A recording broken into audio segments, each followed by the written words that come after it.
Şehriyar, Türkçenin zenginliğini, Türk'ün dili eseriyle, Türklük bilincini, Azerbaycan ve Türkiye'ye olan sevgisini, Türkiye'ye hayali sefer eseriyle ifade etmiştir.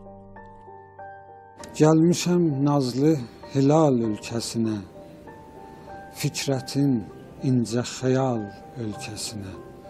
Akif'in marşı yaşardıb gözümü, baxıram Yahya Kemal ülkəsinə. Evet, İslam ocağı Türkiye'dir. Bir müsəllası əya sufiyedir.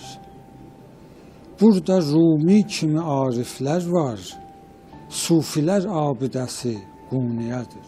Şəhriyarın ən böyük arzusu nə idi? Azərbaycanın Türkiyəni ziyarət eləmək.